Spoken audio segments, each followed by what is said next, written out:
നമസ്കാരം. ലോക്സഭാ തെരഞ്ഞെടുപ്പിൽ ഏറെ പ്രതീക്ഷകളുള്ള ഏറെ വാശിയുള്ള പോരാട്ടം നടക്കാൻ സാധ്യതയുള്ള മണ്ണാണ് പശ്ചിമ ബംഗാളിലേത്. 42 ലോക്സഭാ സീറ്റുകളുള്ള സംസ്ഥാനം. 2019 തെരഞ്ഞെടുപ്പിൽ തൃണമൂൽ കോൺഗ്രസ് 22 സീറ്റ് നേടിയപ്പോൾ 18 സീറ്റായിരുന്നു സംസ്ഥാനത്ത് BJP നേടിയത്. എന്തായാലും ഇപ്പോൾ ഈ തൃണമൂൽ കോൺഗ്രസും തമ്മിലുള്ള തർക്കം പശ്ചിമ ബംഗാളിൽ അതിരൂക്ഷമായി തന്നെ തുടർന്ന് മുന്നോട്ട് പോയിക്കൊണ്ടിരിക്കുകയാണ്. നമുക്കറിയാം, മമതാ ബാനർജി യാതൊരു വിട്ടുവീഴ്ചയ്ക്കും തയ്യാറല്ലാതെ മല പോലെ തന്നെ അവരുടെ നിലപാടിൽ ഉറച്ചു നിൽക്കുന്നുണ്ട്.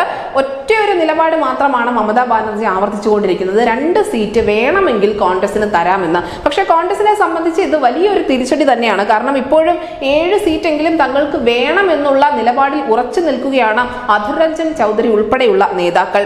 INDA മുന്നണി രൂപീകരിച്ച സമയത്ത് തന്നെ നമുക്കറിയാം, ഒരു പ്രധാനമന്ത്രി മോഹം മമതാ ബാനർജിയുടെ ഉള്ളിലുണ്ടായിരുന്നു. പക്ഷെ പിന്നീട് അത് നിതീഷ് കുമാറിലേക്കും മല്ലികാർജുൻ ഖാർഗെയിലേക്കും വരെ നീണ്ടു. ആ സമയത്ത് പോലും പുറത്ത് യാതൊരു തരത്തിലുള്ള അസ്വസ്ഥതയും കാണിക്കാതെ, എന്നാൽ ഉള്ളിൽ ദീദിക്ക് ചെറിയ പിണക്കമുണ്ട് എന്നുള്ള കാര്യം മറച്ചു വെക്കാതെ തന്നെ അവർ പല പരിപാടികളിലും പെരുമാറുകയും ചെയ്തിരുന്നു. രാജ്യത്താകെ വേരോട്ടമുള്ള ഒരു പാർട്ടി എന്ന നിലയ്ക്ക് അങ്ങനെ സീറ്റ് വിഭജന ചർച്ചകൾക്കൊക്കെ കോൺഗ്രസ് നേതൃത്വം നൽകുന്നതിനെതിരെ മമതാ ബാനർജിക്ക് മറിച്ചൊരു അഭിപ്രായമൊന്നുമില്ല. പക്ഷേ ബംഗാളിൽ അങ്ങനെ കോൺഗ്രസിന്റെ അഭിപ്രായം വേണ്ട, ബംഗാളിൽ തങ്ങൾ തന്നെയാണ് ഏറ്റവും പ്രധാനപ്പെട്ട ശക്തി, വലിയ ശക്തി എന്നാണ് വീണ്ടും മമതാ ബാനർജി പറഞ്ഞുകൊണ്ടിരിക്കുന്നത്. റായ്ഗഞ്ച്, മാൾഡ ഉത്തർ, ജംഗിപൂർ, മുർഷിദാബാദ് മണ്ഡലങ്ങൾ തങ്ങൾക്ക് തരണമെന്നാണ് കോൺഗ്രസ് ഉന്നയിക്കുന്ന ഏറ്റവും പ്രധാനപ്പെട്ട വാദം.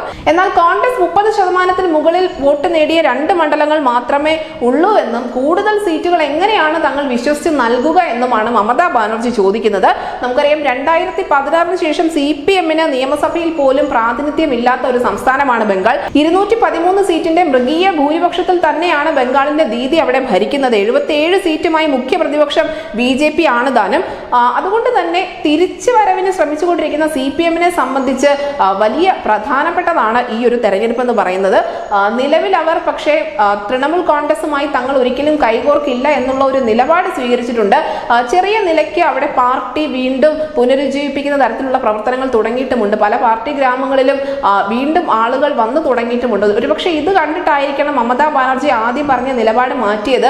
കോൺഗ്രസിനോട് സഹകരിക്കുന്നതിനേക്കാൾ നല്ലത് ഇടതുപക്ഷമാണ് എന്നൊരു ചിന്ത ഇപ്പോൾ തൃണമൂൽ കോൺഗ്രസിനുള്ളിലുണ്ട്.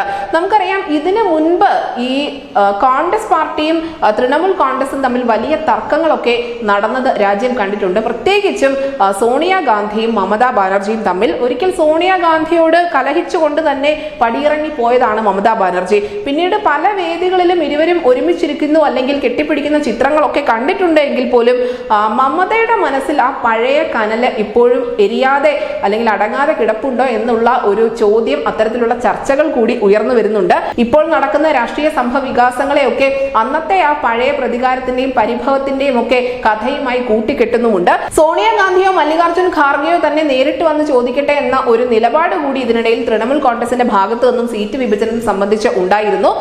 അങ്ങനെ സോണിയ തന്നെ തന്റെ അടുത്തേക്ക് വീണ്ടും വരട്ടെ എന്നുള്ള ഒരു പെൺ പ്രതികാര മനോഭാവമാണോ ദീദിക്ക് ഉള്ളത് എന്നതും വ്യക്തമല്ല. സീറ്റ് വിഷയത്തിൽ കോൺഗ്രസ് കുറച്ച് പിറകെ നടക്കട്ടെ എന്ന് ദീദി കരുതുന്നതിൽ അവരെ ഒരിക്കലും തെറ്റു പറയാനും സാധിക്കില്ല. നമുക്കറിയാം, വീണ്ടും ബംഗാളിൽ ഒരു വലിയ ക്ഷാമം തന്നെ ഉണ്ടായിരിക്കുന്നു. പക്ഷെ അത് ഉണ്ടായിരിക്കുന്നത് കോൺഗ്രസ് പാർട്ടിക്കാണ്. അവർക്ക് സീറ്റ് നൽകില്ല എന്ന ഉറച്ച നിലപാടിൽ തന്നെയാണ് മമതയും കൂട്ടരും മുന്നോട്ട് പോകുന്നത്. ന്യൂസ് ഡെസ്ക് ന്യൂസിന്റെ മലയാളം.